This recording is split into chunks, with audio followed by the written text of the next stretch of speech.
Do you work on behalf of a charitable mission? You know your mission is giving worthy, but still, you struggle to find the support you need to make mission happen.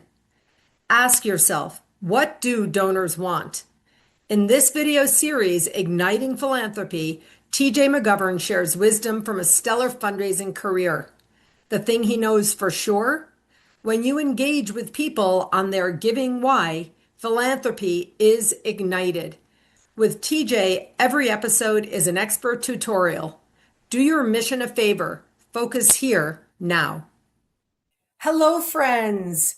Igniting philanthropy indeed. What is more needed today? I'm Susan Axelrod, your host for this important video series called The Donor Identity Code with TJ McGovern. This is a series that I have been looking forward to bringing you. TJ McGovern has spent 30 years doing something that most fundraising professionals don't do enough, asking people questions such as, why do you give?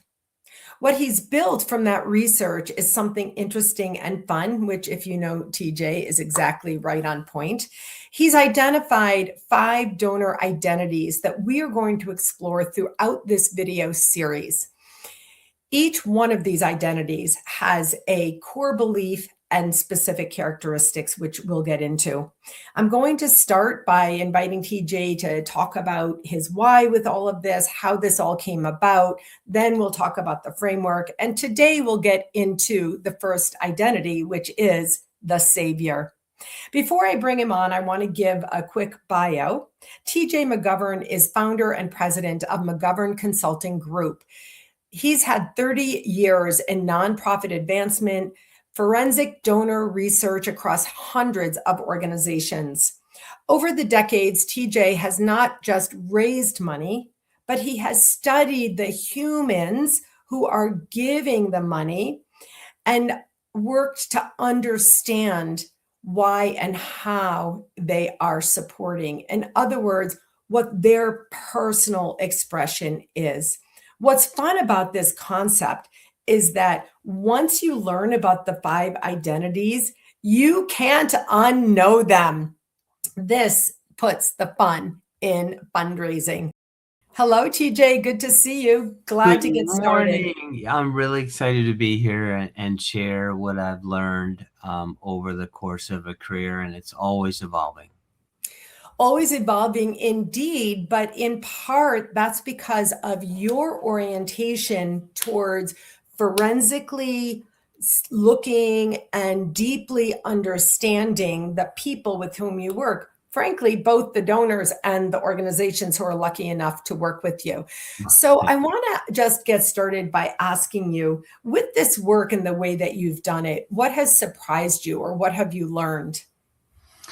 I've learned primarily that there is a scaffolding, an operating system, a persona, archetype, whatever language you feel most comfortable with, that all the donors that I've been privileged to engage and listen to is present. And having the awareness and just simple handles to understand what they want to do with their philanthropy through your organization is essential. So no one has ever made a gift of their life because of a pie chart or a slick brochure or other things that are very common in the nonprofit sector.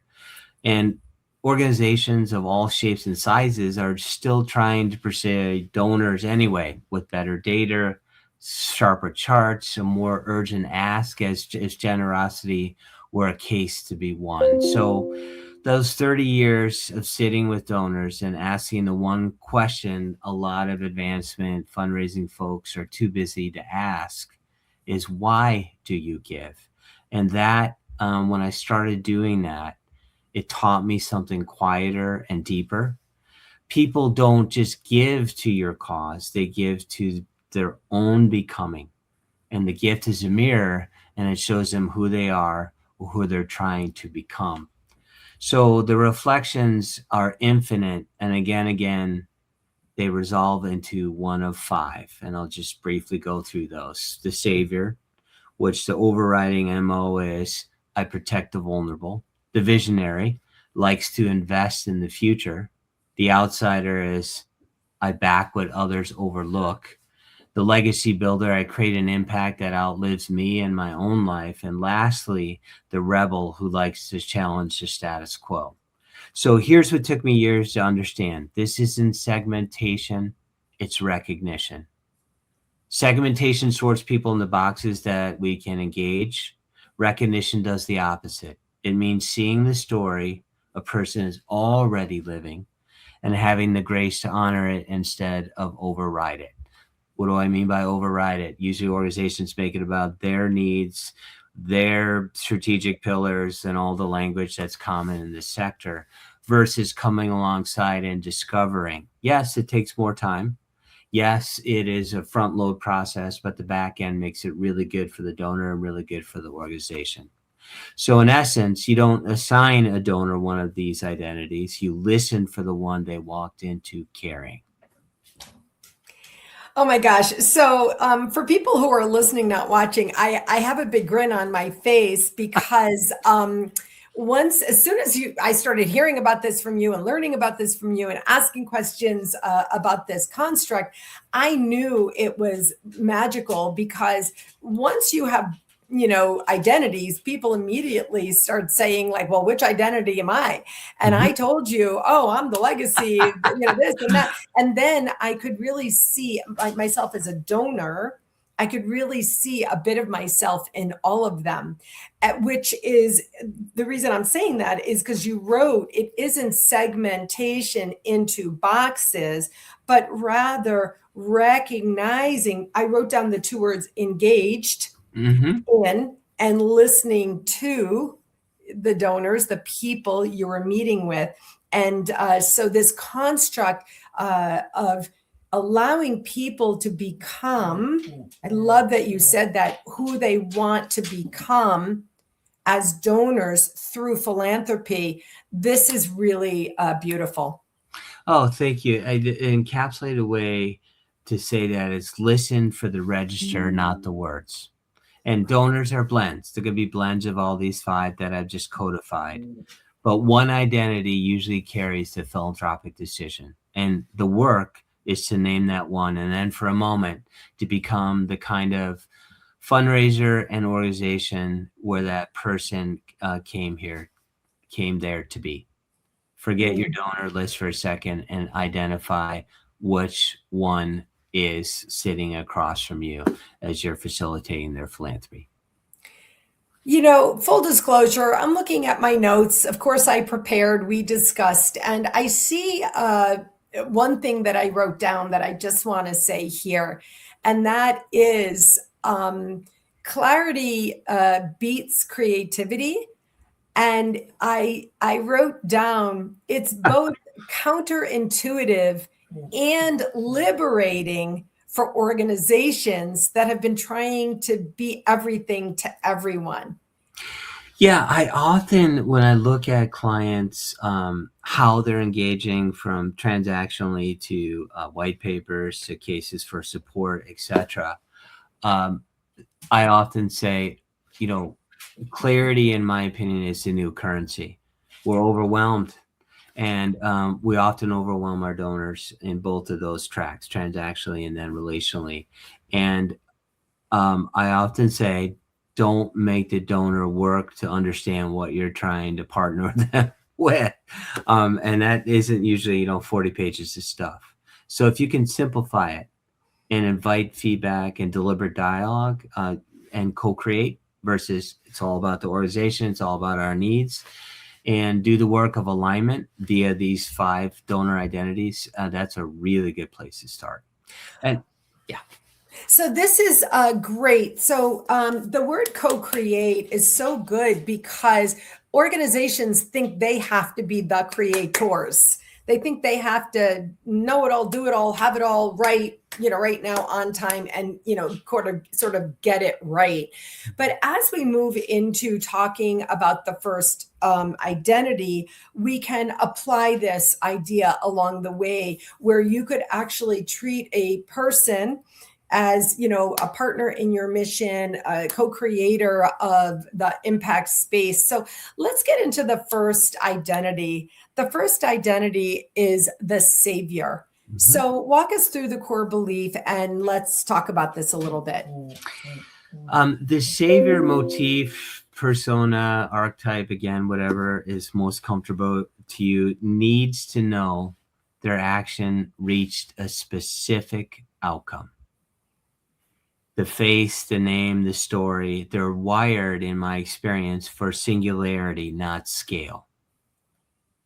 So oftentimes I see orgs, clients misread this identity and hand them big numbers.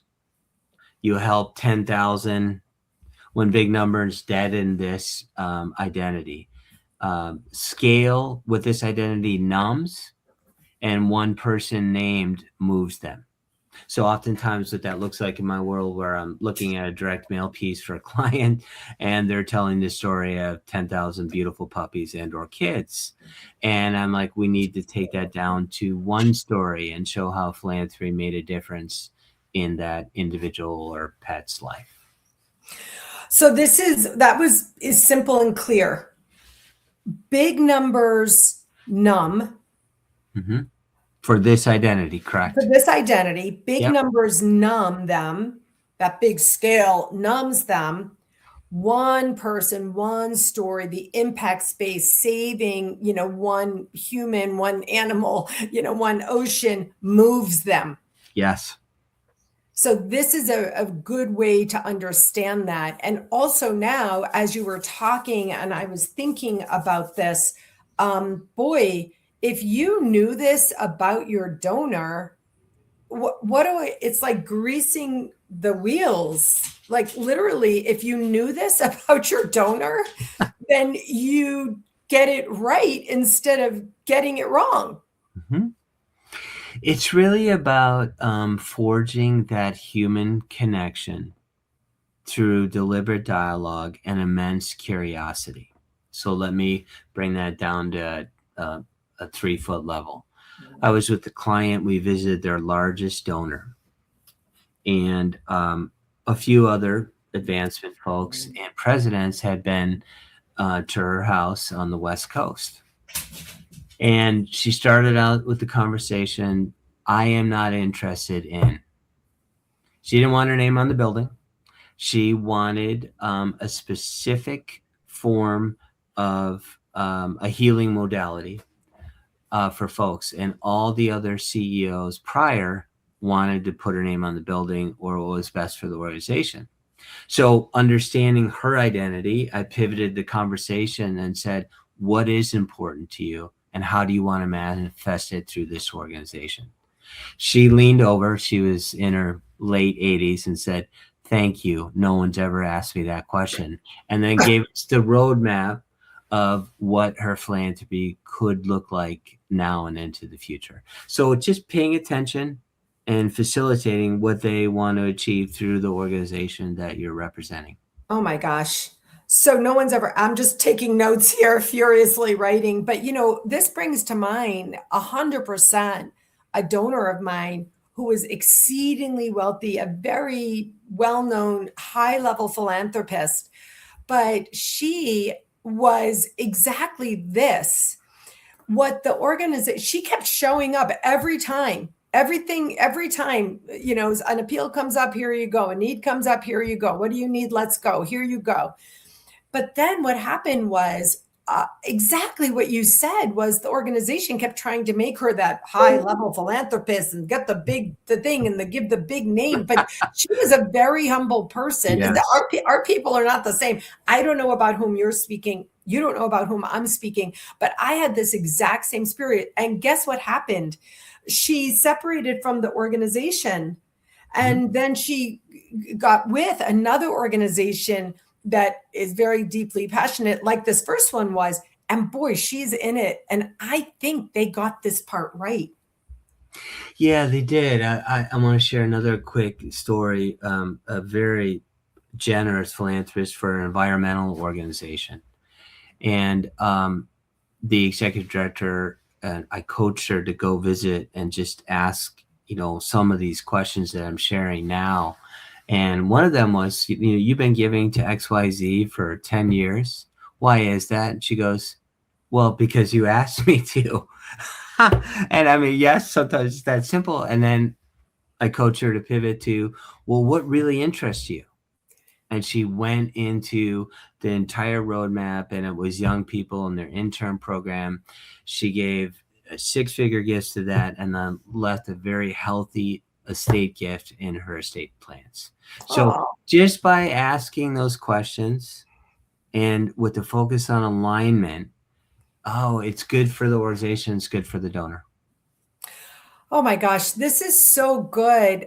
Did I just say this? I literally can't remember because I've been thinking it. I think I did just say it, but it bears repeating. When you know this, learn this, get this, realize it, and use the construct, it makes things easier. If you know what you know going in, you have a easier, more impactful, and then eventually prolific outcomes.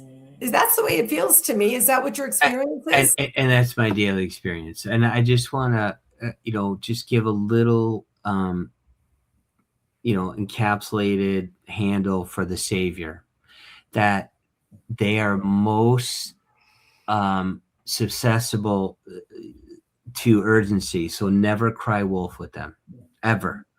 And manufactured crisis loses them for good, in my experience. So that's just something I learned the hard way through making a few mistakes as I was out in the field testing these ideas with these identities. Well, basically, it's because they're real all the time. The Savior cares about the singularity. They care about that mission impact space of specified. And so they don't need this fabricated urgency, because the Savior wants to save mission, insert mission here. And so they don't need this other, sort of glossy thing, like you said, the glossy brochures that don't feel like it's the real impact space. So, with the Savior, you introduce them to beneficiaries, you introduce them to staff who are, actually on the program side. You have them help in the food pantry. You have them, go to court to see what the foster care system is like.